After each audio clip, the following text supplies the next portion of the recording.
Haleluya. Yuk kita siapkan hati kita menyembah Tuhan. Haleluya. Besar kasih-Mu, besar kasih-Mu. Terima kasih Bapa, terima kasih. Irala ya ralamu, Shina ya ralama sede.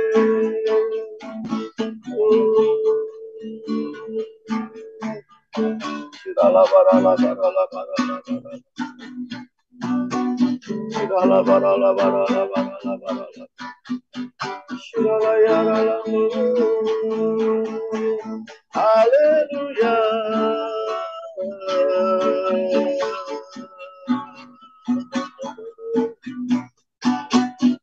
Alabasana ya Rabbi. Haleluya.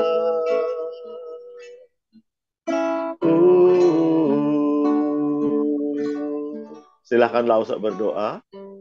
Terima kasih Pak Gem. Tuhan Yesus, terpujilah nama Engkau. Benar, besar kasih-Mu terhadap kami. Benar, besar anugerah-Mu terhadap kami. Sehingga hari ini kami masih dapat belajar firman-Mu. Belajar kitab 2 Tesalonika. Sehingga kami benar-benar dapat kuat di dalam Engkau. Dan sehingga kami dapat memenuhi hasrat kami dalam hidup kami. Terima kasih Tuhan Yesus atas semua yang Kau telah lakukan terhadap kami. Jauhkanlah kami dari paling jahat, lepaskanlah kami dari pencobaan, karena Engkaulah yang punya kerajaan, kuasa, dan kemuliaan sampai selama-lamanya. Amin. Saudara, selamat datang di kitab 2 Tesalonika. Nah, kenapa ada 1 Tesalonika dan ada 2 Tesalonika? Ternyata kitab 2 Tesalonika itu ditulis beberapa bulan setelah Paulus melayangkan surat 1 Tesalonika karena ada kebingungan-kebingungan dari jemaat-jemaat di Tesalonika. Nah, jadi di sini pertama tentang bagaimana Paulus memuji karakter ilahi dari gereja di Tesalonika dalam menghadapi penganiayaan. Terus ada orang yang mengira sekarang udah harinya Tuhan, karena itu Paulus harus menjelaskan mereka tentang urutan hari Tuhan, karena mereka mendengar dari pihak-pihak yang tidak bertanggung jawab. Nah, karena itu Paulus menegaskan kepada jemaat di Tesalonika untuk tetap percaya hanya kepada firman Tuhan, karena itu di week 12 ada tanggung jawab kepada firman Tuhan, di mana terakhir ada orang yang tidak mau bekerja lagi karena pikir hari Tuhan sudah datang, mereka menjadi beban masyarakat. Karena itu di uh, akhir dari surat Tesalonika ada firman yang berjudul bekerja dan berdoa. Jadi demikian kira-kira kisah dari 2 Tesalonika. Oke. Saudara, orang-orang Kristen di Tesalonika itu bersyukur kepada Tuhan atas surat Paulus yang pertama. Tetapi saudara, surat Paulus yang pertama itu tidak segera menyelesaikan semua masalah mereka. Nyatanya, penganiayaan semakin parah. Dan beberapa orang percaya mengira mereka sedang hidup di masa kesengsaraan besar, saudara.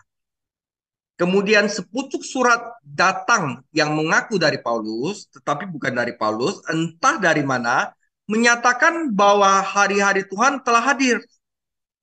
Tak perlu dikatakan, orang percaya di Tesalonika itu bingung dan takut dengan pengajaran ini, saudara. Pengajaran sesat, saudara. Dibilang udah apokaliptik gitu loh. Beberapa orang percaya menyimpulkan bahwa karena kedatangan Tuhan Yesus sudah begitu dekat, mereka harus berhenti dari pekerjaan mereka dan menghabiskan waktu hanya untuk menunggu mereka. Ya, ini berarti bahwa anggota lain berada di bawah beban ekstra untuk merawat mereka. Nah, saudara, setan bekerja lembur. Sebagai singa, dia berusaha menelan saudara lewat penganiayaan. Dan sebagai ular, dia berusaha untuk menipu lewat pengajaran sesat. Nah, jadi itu kerja setan. Membinasakan dan menipu, saudara. Oke. Karena itu, saudara, latar belakang penulisan dari 2 Tesalonika sebagai berikut. Paulus menulis 2 Tesalonika dari Korintus pada tahun 51 Masehi dalam beberapa bulan setelah menulis surat pertama. Karena pokok bahasan surat kedua memiliki sejumlah kemiripan tema dengan surat pertama, Paulus mungkin telah menerima laporan kedua dari gereja yang memerinci pertanyaan dan masalah yang terus berlanjut mengenai akhir zaman, saudara. Beberapa referensi Paulus menunjukkan bahwa beberapa orang di Tesalonika dengan sengaja menyesatkan orang-orang percaya baru ini. Bahkan sampai guru-guru palsu itu memalsukan surat-surat pengajaran mereka seolah-olah surat itu berasal dari Paulus. Nanti ada di 2 Tesalonika 2 ayat 2. Oleh karena itu, Paulus sangat berhati-hati dalam suratnya ini untuk memastikan orang Tesalonika tidak hanya memahami pandangannya tentang akhir zaman, tetapi juga seperti apa tulisannya tangannya. Sehingga mereka dapat mengidentifikasi suratnya, tulisannya yang otentik, saudara. Nah, di dalam 2 Tesalonika 3:17, akhir dari Tesalonika, ditulis sama Paulus begini. Salam daripadaku Paulus, salam ini kutulis dengan tanganku sendiri. Inilah tanda dalam setiap surat dan beginilah tulisanku. Jadi ada pengajaran sesat yang memalsukan bahwa itu seolah-olah tulisan Paulus yang mengatakan kepada jemaat di Tesalonika, hari Tuhan sudah dekat. Nah, itu dia, saudara. Nah, menanggapi kebutuhan ini, jadi ada 3 masalah: penganiayaan makin makin bertambah, pengajaran sesat tentang hari Tuhan, dan mereka nggak mau kerja. Ya, menanggapi kebutuhan inilah Paulus menulis suratnya yang kedua. Rasul Paulus sehubungan dengan orang-orang percaya di Tesalonika yang berusaha untuk berdiri teguh dalam iman mereka di bawah tekanan penganiayaan dan dari guru-guru palsu yang mengajar orang-orang Tesalonika dalam surat ini bahwa harapan mereka akan kedatangan Kristus di masa depan harus menjadi dorongan bagi mereka dalam penderitaan mereka, memotivasi mereka dan untuk hidup bertanggung jawab bagi mereka. Dia mulai dengan kebutuhan mereka yang paling mendesak. Yang pertama, saudara, penganiayaan yang mereka alami karena iman mereka. Yang kedua, pengajaran palsu tentang hari Tuhan. Dan yang ketiga, tentang orang yang tidak mau bekerja dengan alasan menunggu kedatangan Tuhan Yesus. Nah, dalam pasal pertama ini, Paulus membagikan 3 dorongan bagi gereja yang sedang mengalami penganiayaan. Jadi bagian pertama ini tentang bagaimana dorongan, encouragement, dorongan Paulus untuk gereja yang mengalami penganiayaan. Dorongan pertama adalah Paulus memuji mereka, memuji Tuhan atas karakter ilahi dari gereja di Tesalonika. Dorongan kedua adalah penghiburan dalam janji Allah bagi gereja. Dan yang ketiga, penghiburannya adalah doa seorang gembala. Mari kita periksa satu-satu, saudara. Bagian pertama, dorongan pertama Paulus adalah pujian kepada Tuhan atas karakter ilahi gereja di Tesalonika. Kita baca dulu firman-Nya. 2 Tesalonika 1 ayat 1 sampai 12. Dari Paulus, Silvanus, dan Timotius kepada jemaat orang-orang Tesalonika di dalam Allah Bapa kita dan di dalam Tuhan Yesus Kristus, kasih karunia dan damai sejahtera dari Allah Bapa kita dan dari Tuhan Yesus menyertai kamu.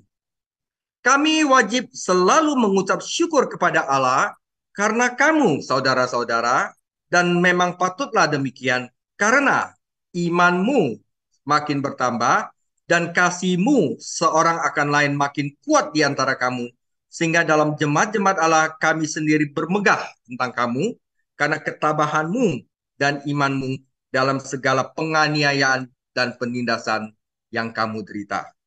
Suatu bukti tentang adilnya penghakiman Allah yang menyatakan bahwa kamu layak menjadi warga kerajaan Allah, kamu yang sekarang menderita karena kerajaan itu. Sebab memang adil bagi Allah untuk membalaskan penindasan kepada mereka yang menindas kamu, untuk memberikan kelegaan kepada kamu yang ditindas, dan juga kepada kami pada waktu Tuhan Yesus dari dalam surga menyatakan dirinya bersama-sama dengan malaikat-malaikatnya dalam kuasanya di dalam api yang menyala-nyala. dan mengadakan pembalasan terhadap mereka yang tidak mau mengenal Allah dan tidak menaati Injil Yesus Tuhan kita. Mereka ini akan menjalani hukuman kebinasaan selama-lamanya, dijauhkan dari hadirat Tuhan, dari kemuliaan kekuatannya. Apabila ia datang pada hari itu untuk dimuliakan di antara orang-orang kudusnya dan untuk dikagumi oleh semua orang percaya, sebab kesaksian yang kami bawa kepadamu telah kamu percayai. Karena itu, kami senantiasa berdoa untuk kamu, supaya Allah kita menganggap kamu layak bagi panggilannya, dan dengan kekuatannya menyempurnakan kehendakmu untuk berbuat baik, dan menyempurnakan segala pekerjaan imanmu, sehingga nama Yesus Tuhan kita dimuliakan di dalam kamu, dan kamu di dalam dia, menurut kasih karunia Allah kita dan Tuhan Yesus Kristus. Saudara, encouragement, dorongan Paulus untuk gereja yang mengalami penderitaan penganiayaan yang lebih berat lagi adalah dia memuji Tuhan atas karakter ilahi gereja. Jadi ayat 1 sampai ayat 4, kami wajib selalu mengucap syukur kepada Allah karena kamu saudara-saudara, dan memang patutlah demikian karena imanmu makin bertambah, dan kasihmu seorang akan yang lain makin kuat di antara kamu, sehingga dalam jemaat-jemaat Allah kami sendiri bermegah tentang kamu, karena ketabahan dan imanmu dalam segala penganiayaan dan penindasan yang kamu derita. Jadi saudara, setelah menyapa teman-temannya, Paulus meluncurkan pernyataan pujian dan ucapan syukur kepada Tuhan atas apa yang telah dia capai dalam hidup jemaat-jemaat di Tesalonika. Pelajaran pertama di sini, perhatikan kata wajib di sini, kami wajib, ya. Itu berarti kita terikat selalu mengucap syukur kepada Tuhan untuk saudara-saudara, saudara.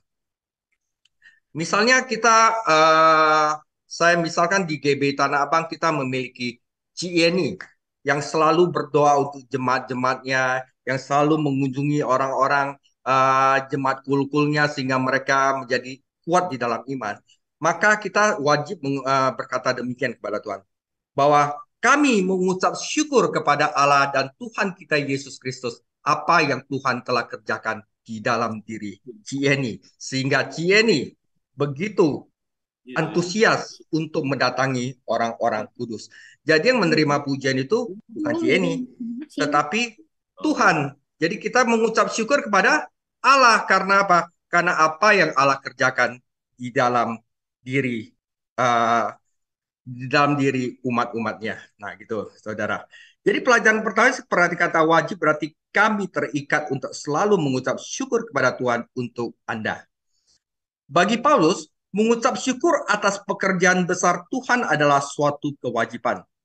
Dia terikat untuk melakukannya dan itu pantas, saudara. Patutlah demikian.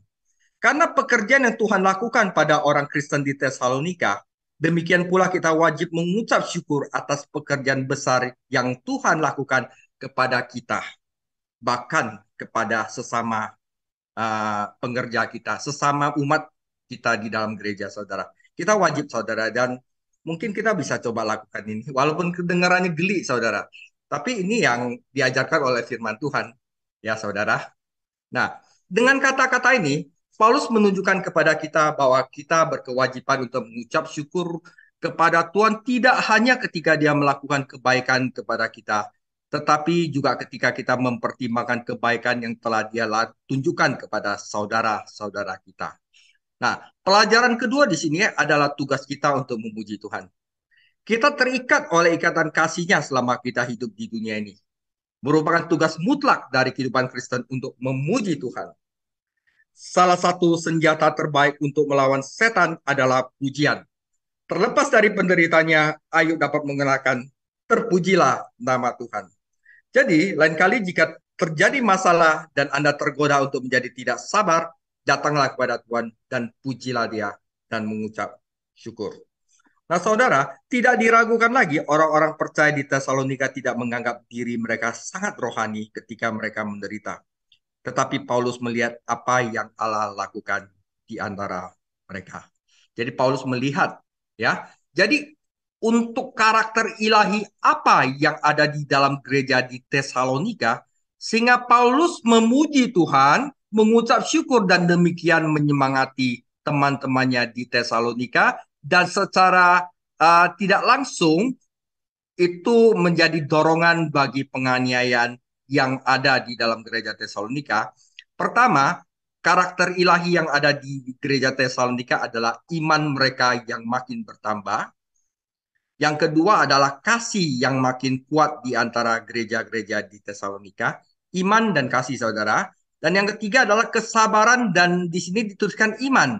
Tetapi di dalam bahasa Yunani, iman di sini bukan nominatif, tapi genitif. Dan bisa diterjemahkan sebagai begini saudara. Iman itu kan faith. Nah, di sini adalah faithfulness, yaitu kesetiaan. Jadi iman yang semakin bertambah, kasih yang makin kuat di antara mereka, dan kesabaran dan kesetiaan dalam segala penganiayaan dan penindasan. Jadi ini tiga yang menjadi karakter ilahi di gereja di Tesalonika. Iman dan kasih ini yang berkembang di tengah penganiayaan dan kesengsaraan membuat Paulus membanggakan jemaat di Tesalonika, bahkan ke jemaat-jemaat lainnya, saudara. Imanmu yang makin bertambah, kata kerja untuk makin bertambah di sini adalah salah satu yang tidak biasa. Di sini hanya dapat kita lihat dalam Alkitab Yunani dan memberikan pemikiran tentang pertumbuhan yang sangat kuat, saudara. Jadi imanmu yang sangat bertambah ini berarti bertambahnya sangat kuat, saudara. Oke? Iman yang tidak dapat diuji, tidak dapat dipercaya. Orang percaya baru pasti mengharapkan imannya diuji, karena inilah cara Tuhan membuktikan sah atau tidaknya keputusan mereka. Iman seperti otot harus dilatih untuk tumbuh lebih kuat, dan kesengsaraan dan penganiayaan adalah cara Tuhan untuk menguatkan iman kita. Kehidupan yang mudah dapat menyebabkan iman yang dangkal. Pria dan wanita beriman yang hebat di dalam Ibrani 11 yang telah kita pelajari, semua orang yang iman, pahlawan iman dalam Ibrani 11, itu semuanya menderita, saudara. Dalam satu atau lain cara, dan menghadapi rintangan yang luar biasa agar iman mereka dapat bertumbuh. Paulus telah berdoa untuk orang-orang percaya di Tesalonika agar iman mereka dapat disempurnakan, dan sekarang dia mengucap syukur kepada Allah atas doanya. Nah, selain iman mereka yang makin kuat, kasih mereka juga makin kuat, saudara. Kasih seorang akan yang lain juga makin kuat. Sekali lagi, ini adalah jawaban atas doa Paulus sebelumnya. Penderitaan itu bisa membuat orang egois, saudara. Tetapi ketika penderitaan dicampur dengan kasih karunia dan iman, maka penderitaan itu akan menghasilkan kasih. Dan itulah yang dikatakan adalah iman yang bekerja oleh kasih, Galatia 5:6. Galatia 5:6, sebab bagi orang-orang yang ada di dalam Kristus Yesus, hal bersunat atau tidak bersunat tidak mempunyai suatu arti.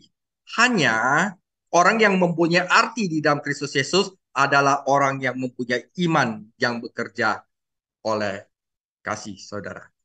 Nah, bagi orang Kristen, penderitaan dapat membantu menghasilkan kasih yang melimpah. Lihatlah betapa mereka saling mengasihi adalah pengakuan dunia saat melihat keajaiban persekutuan Kristen. Yaitu ada di Yohanes 11:35.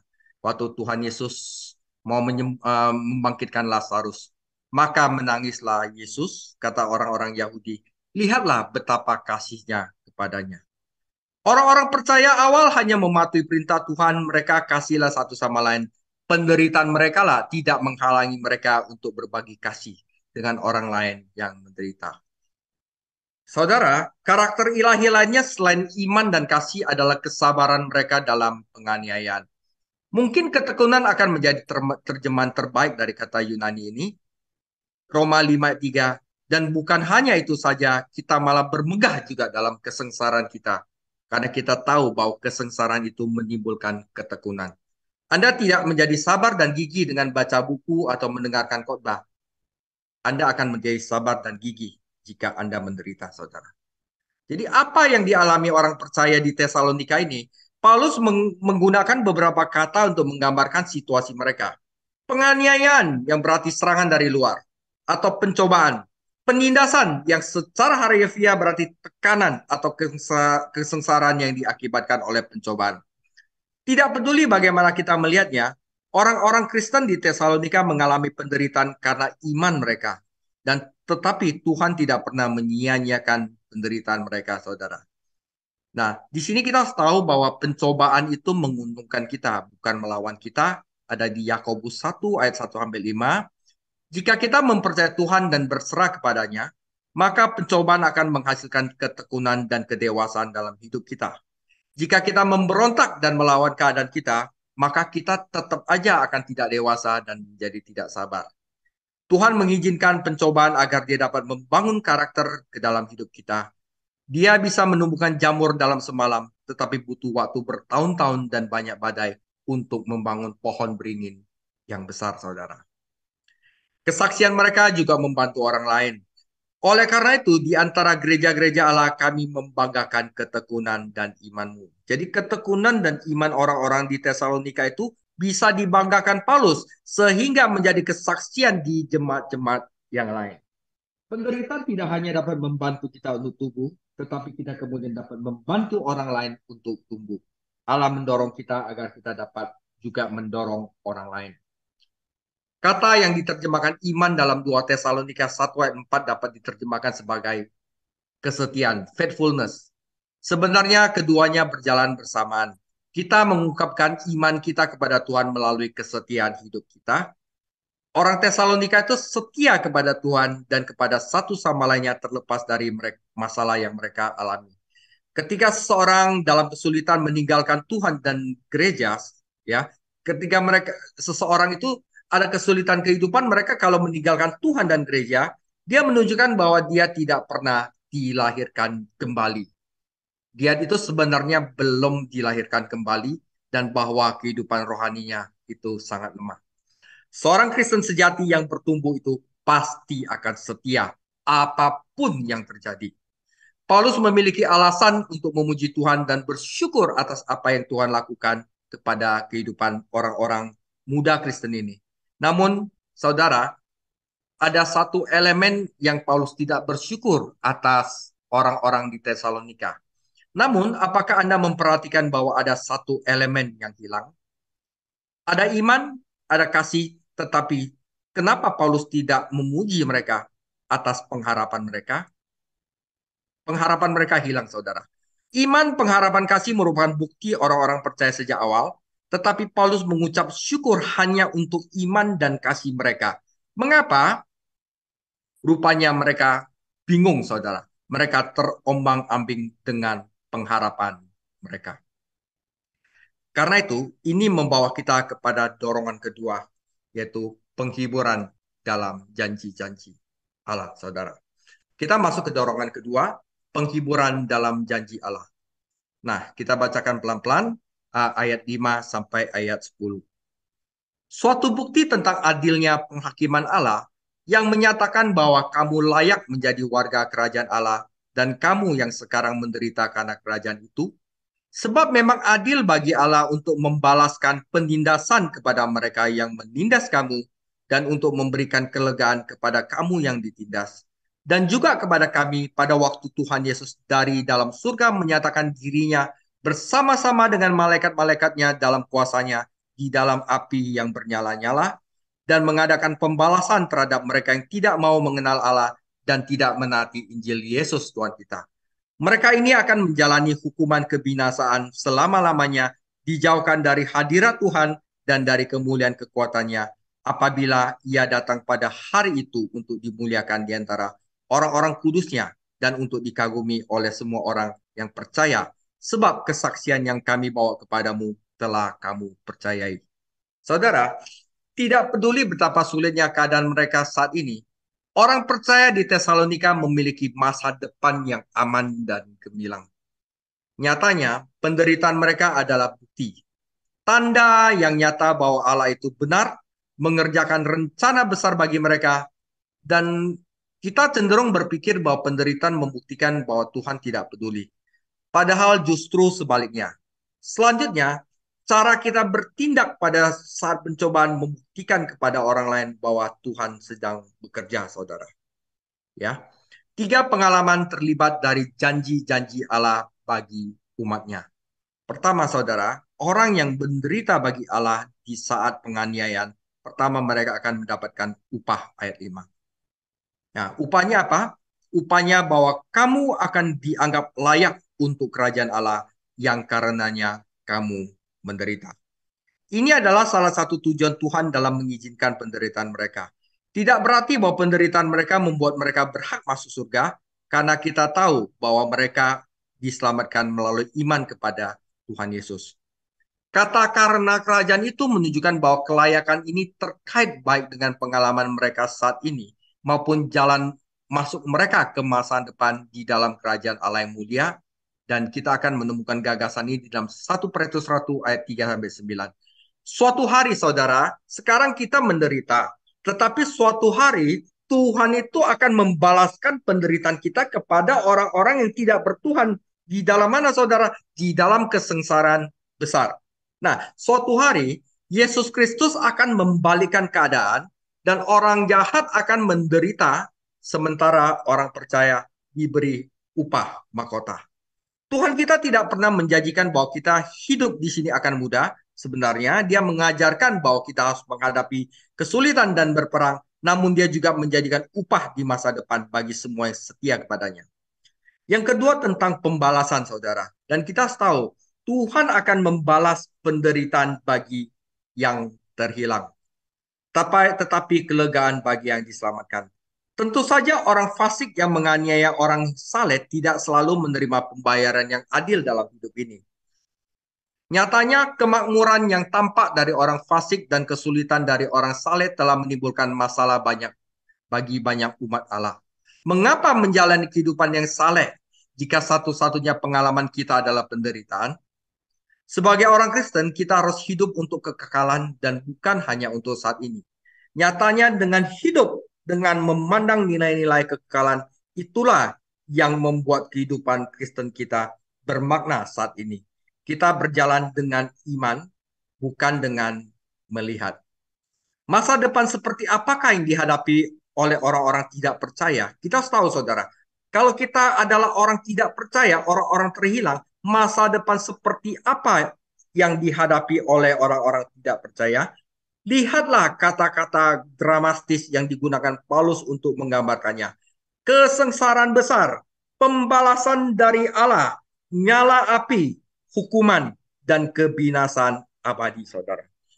Dunia yang menolak Kristus akan menerima dari Allah tepat seperti yang diberikannya kepada umat Allah. Ketika Tuhan membalas, dia membalas dengan setimpal.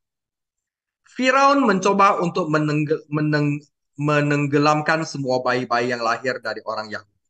Dan saudara, akhirnya pasukannya sendiri ditenggelamkan di Laut Merah. Haman berencana untuk melenyapkan semua orang Yahudi. Dan akhirnya dia serta putra-putrinya sendiri dilenyapkan di tiang gantungan yang sama. Para penasihat Raja Darius memaksa untuk menangkap Daniel dan melemparnya ke gua singa, tetapi kemudian mereka sendiri yang dilemparkan ke gua singa. Para pemimpin Yahudi yang tidak percaya akan mengorbankan Kristus untuk menyelamatkan bangsa, tetapi dalam beberapa tahun dia melihat kota mereka dihancurkan dan bangsa mereka yang tercerai-berai. Ada hal yang benar bagi Allah untuk menghakimi dosa dan menghukumi orang berdosa. Tetapi yang pasti, Allah yang kudus itu tidak dapat membiarkan dosa itu tidak dihakimi. Meskipun benar bahwa Allah adalah kasih, tetapi juga benar bahwa Allah adalah kudus. Dan di dalam kudusannya, ia harus menghakimi dosa. Di dalam kekudusannya, ia harus berurusan dengan dosa, saudara. Kata membalas tidak boleh disamakan dengan balas dendam, karena Tuhan itu tidak pernah balas dendam. Tujuan Tuhan membalas itu adalah untuk memenuhi hukum suci Tuhan. Tujuan balas dendam adalah untuk memenangkan dendam pribadi. Allah tidak menyimpan dendam terhadap orang-orang berdosa terhilang. Justru sebaliknya, dia mengutus Tuhan Yesus putranya untuk mati bagi mereka. Dan dia memohon kepada mereka untuk kembali kepadanya. Tetapi jika orang berdosa itu lebih memilih untuk tidak mengenal Allah dan tidak percaya kepada Injil, tidak ada dapat dilakukan lagi oleh Allah selain Allah harus menghakimi mereka karena kekudusan Allah. Nah, penghakiman ini akan terjadi pada hari Tuhan, yaitu ketika Yesus Kristus kembali ke bumi dengan gerejanya dan para malaikatnya. 2 Tesalonika 1 ayat 7. Dan inilah yang menjadi penghiburan kedua bagi gereja di Tesalonika yang mengalami penganiayaan. Dan yang ketiga adalah kelegaan, saudara. Tuhan akan membalas kesengsaraan bagi yang terhilang, tetapi kelegaan bagi yang diselamatkan. Kita akan istirahat, sahabat saudara.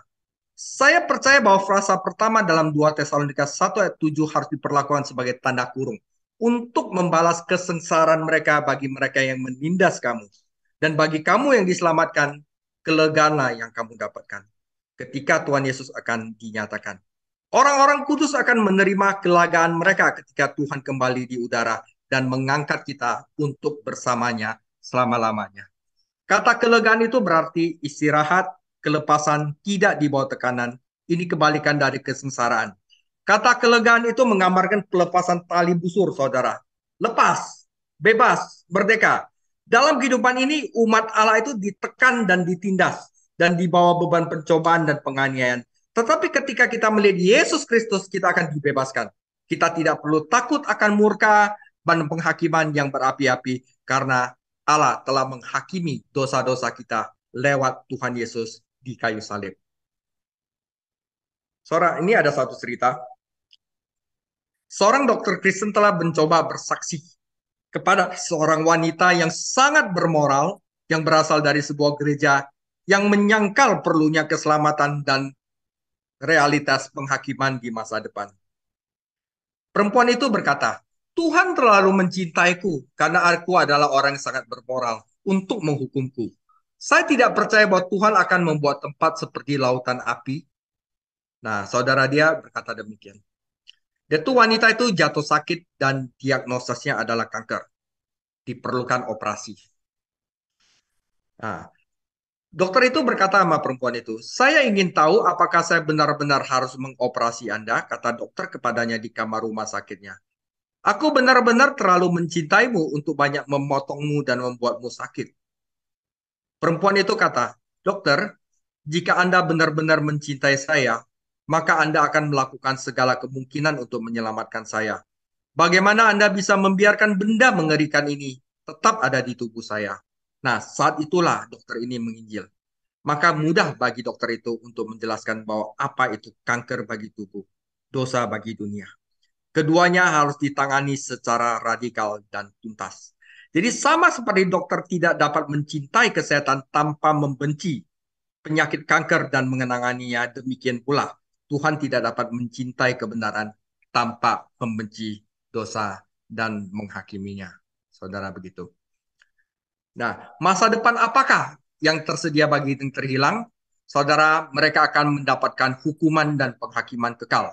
Sementara yang diselamatkan akan menikmati kelegaan dan kemuliaan surga. Yang terhilang akan dipisahkan dari Allah, sementara yang diselamatkan akan melihatnya, mukanya selama-lamanya. Beberapa pemuja telah mencoba untuk mencairkan arti dari kehancuran abadi dengan mengatakan bahwa itu berarti penderitaan sementara atau pemusnahan total. Tetapi kedua gagasan itu salah. Ungkapan ini berarti adalah penghakiman yang kekal. Jadi bukan penderitaan sementara, juga tidak dimusnahkan total, tetapi dihukum untuk selama-lamanya. Jadi tidak peduli bagaimana orang memutarbalikannya atau menghindarinya. Nah, Paulus menyemangati teman-temannya dengan pujian, kedua dengan penghiburan dalam janji Allah, dan dia akan mendorongi teman-temannya. Yang ketiga adalah doa seorang gembala, saudara. Dorongan ketiga adalah doa seorang gembala untuk gereja yang teraniaya. Karena itu, kami senantiasa berdoa juga untuk kamu supaya Allah kita menganggap kamu layak bagi panggilannya dan dengan segala kekuatannya menyempurnakan kehendakmu untuk berbuat baik dan menyempurnakan segala pekerjaan imanmu. Sehingga nama Yesus Tuhan kita dimuliakan di dalam kamu dan kamu di dalam dia menurut kasih karunia Allah kita dan Tuhan Yesus Kristus. Jadi terakhir, untuk menyemangati petobatnya, Paulus berdoa untuk petobatnya dan kata karena itu di sini dalam 2 Tesalonika 1:11 berarti dan karena semua yang baru saja kukatakan bahwa orang yang tidak beriman itu akan mendapatkan penghakiman dan kita mendapatkan kelegaan, inilah yang menjadi dorongan kamu untuk tetap menjadi layak bagi panggilannya, untuk tetap berbuat baik dan bersaksi, yaitu menyempurnakan pekerjaan imanmu. Nah, prospek kemuliaan di masa depan itu harus memotivasi Rasul berdoa untuk orang-orang kudus. Kita tidak boleh mengabaikan tanggung jawab doa ini oleh karena harapan masa depan. Sebaliknya, harapan masa depan harus mendorong kita untuk tetap melakukan apa yang Tuhan perintahkan kepada kita saat ini. Ya, apa? Ada 3 keprihatinan dalam doa Paulus. Yang pertama adalah kelayakan mereka. Jadi dalam 2 Tesalonika 1 ayat 5, Paulus telah menyatakan bahwa dia ingin mereka layak untuk kerajaan ketika mereka memasuki kemuliaan di masa depan. Tetapi di sini dia menekankan situasi mereka saat ini. Panggilan Allah dalam kasih karunia dan kasih, dan Paulus berhasrat agar mereka memenuhi panggilan itu. Ujian tidak membuat seseorang, mereka mengungkapkan terbuat dari apa itu seseorang. Ketika iman kita diuji, itu akan mengungkapkan kita terbuat dari apa. Itu mengungkapkan nilai kita. Allah pasti mengetahui hati kita, bahkan kita sebelum kita dicobai. Tapi kita tidak mengetahui hati kita sendiri. Dan orang lain tidak tahu betapa berharganya kita. Kita perlu berdoa agar Tuhan membangun nilai kita dan menjadikan kita orang Kristen yang lebih berharga karena pencobaan yang telah kita alami. Kedua adalah perjalanan rohani mereka yang didoakan Paulus, bahwa dengan kekuatannya dia dapat memenuhi setiap tujuan baik dan setiap tindakan yang dipromosikan oleh iman Anda. Karakter harus mengarah pada perilaku. Paulus berdoa agar mereka memiliki tekad yang teguh, diberdayakan oleh Allah, dan melakukan apa yang dia ingin mereka lakukan. Kepatuhan dan pelayanan tidak muncul dari bakat dan upaya manusia, tetapi dari kuasa Allah sebagaimana kita percaya kepadanya. Paulus menghubungkan iman dengan kasih dan ketekunan, dan di sini ada menghubungkan dengan kekuatan. Jika kita percaya kepada Tuhan Yesus, kita akan menerima kuasanya di dalam hidup kita. Kita tidak bisa menang dalam kesengsaraan jika kita hanya percaya diri sendiri kita sendiri, tapi kita bisa menang dengan percaya kepadanya. Kesaksian mereka yang ketiga, Paulus berdoa agar kesaksian mereka, Yesus Kristus akan dimuliakan di dalam orang-orang kudusnya ketika mereka kembali bersamanya, tetapi dia juga harus dimuliakan dalam hidup kita hari ini. Orang yang tidak percaya menghujat namanya, tetapi orang percaya memberkati namanya dan berusaha untuk memuliakan nama itu. Hal yang menakjubkan adalah bahwa orang-orang percaya yang memuliakan Kristus juga akan dimuliakan di dalam Kristus. Dimuliakan di dalam kamu dan kamu di dalam dia. Dan bagaimana ini dilakukan? Menurut kasih karunia Allah kita dan Tuhan Yesus Kristus. Itu menutup pembahasan kita hari itu. Jadi penutup, kasih karunia dan kemuliaan berjalan beriringan. Begitu juga saudara, penderitaan dan kemuliaan itu berjalan beriringan. Jadi kalau kita ada kasih karunia Allah, kita pasti dimuliakan. Tetapi untuk dimuliakan kita pasti ada penderitaan. Berarti ini 3 biji itu adalah satu paket. Ada kasih karunia, pasti ada kemuliaan, pasti ada penderitaan. Nah, saat kita menerima kasih karunia-Nya, kita akan mengungkapkan kemuliaannya. 1 Petrus 5 ayat 10, dan Allah sumber segala kasih karunia yang telah memanggil kamu dalam Kristus Yesus kepada kemuliaan yang kekal, akan melengkapi, meneguhkan, menguatkan, dan mengokohkan kamu sesudah kamu menderita seketika lamanya. Jadi saudara ingat baik-baik, kasih karunia, kemuliaan, dan penderitaan itu satu paket, saudara. Firmannya di 1 Petrus 5 ayat 10, ini boleh kita hafal. Yesaya 48 ayat 22, tidak ada damai sejahtera bagi orang-orang fasik, firman Tuhan. Tidak ada kelegaan bagi orang terhilang, tetapi ada kelegaan bagi mereka yang percaya kepada Kristus dan berusaha untuk hidup untuk kemuliaannya. Bagi orang Kristen, yang terbaik itu belum datang. Yang terbaik itu masih akan datang. Dan kita tahu bahwa Roma 8 ayat 18, sebab aku yakin bahwa penderitaan zaman sekarang ini tidak dapat dibandingkan dengan kemuliaan yang akan dinyatakan kepada kita. Demikian firman untuk bagaimana dorongan Paulus kepada gereja yang teraniaya. Tuhan Yesus memberkati. Oke. Minggu depan kita akan bahas tentang urutan hari Tuhan. Tuhan Yesus memberkati. Oh, rala ya rala masyate. Ina ya rala mu. Engkau baik, engkau sungguh baik. Terima kasih Tuhan,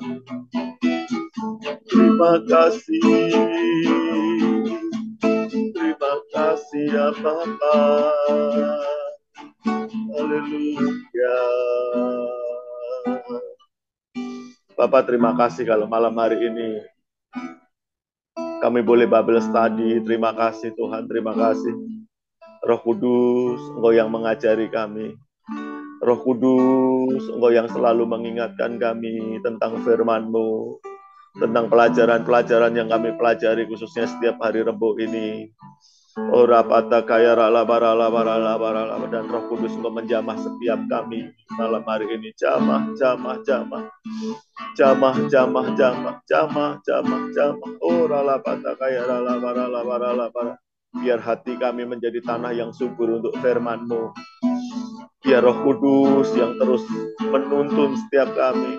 Ora pata kaya rala barala barala barala barala barala. Jamah yang sakit Tuhan sembuhkan, yang lemah Tuhan kuatkan. Rapata kaya rala, tuntun setiap kami, beri kami hikmat. Tuhan berkat-Mu turun atas setiap kami, berkat-Mu turun atas setiap kami.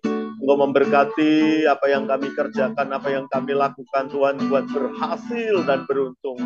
Rapata kaya rala, pasyarala pata kaya rala barala barala.